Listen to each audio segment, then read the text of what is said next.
Ang aking sanaysay ay patungkol sa paksang halaga ng isang segundo na pinamagatang isang alaala. Marahil ang ilan sa atin ay madalas baliwalain ang mga segundo na lumilipas.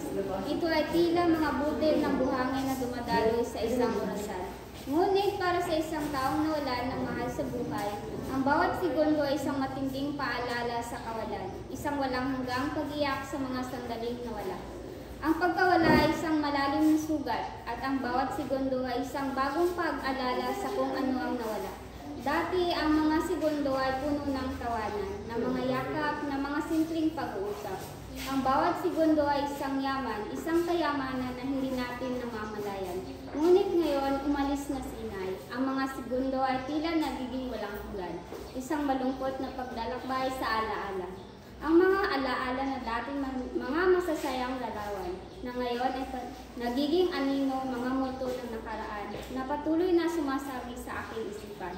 Ang isang segundo ay maaaring maglaman ng 1,000,000 alaala. Isang segundo ng pagtawa, isang segundo ng pag-iyak, at isang segundo ng pagmamahal, at isang segundo ng pangungulila.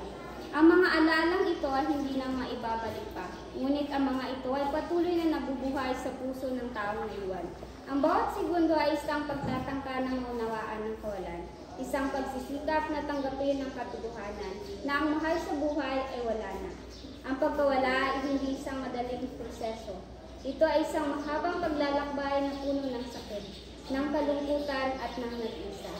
Hindi ko na masasambit sa iyo, Ina, ang katagang mahal na mahal kita.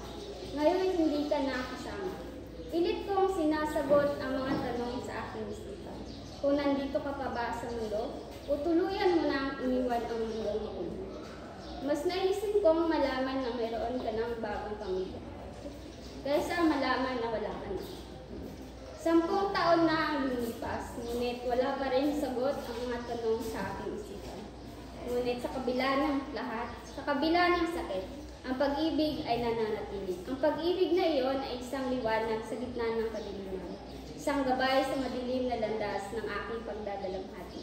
Dito ay napagtanto ko na ang bawat segundo ay isang pagkakataon upang maalala ang lahat ng magagandang bagay na ibinabahagi sa mahal sa buhay. Ang pag-alala ay hindi isang pag-iwas sa katotohanan, kundi isang pagkilala sa halaga ng mga sandaling iyon. Ang mga alaala ay nagiging mga kayamanan, mga alahas na iniingatan sa puso. Hanggang sa huli, ang halaga ng isang segundo ay hindi masusukat sa material na bagay. Ang tunay nitong halaga ay sa mga alaala, sa mga aral at sa pag-ibig na hindi kailanman mawawala. Ang bawat segundo ay isang pagkakataon upang mabuhay ng may layunin, upang pahalagahan ang mga sandali at upang ipagpatuloy ang buhay ng pagmamahal at pag-asa. Ang pagkawala ay isang malaking hamon, ngunit ang pag-ibig ay mas malakas pa rin.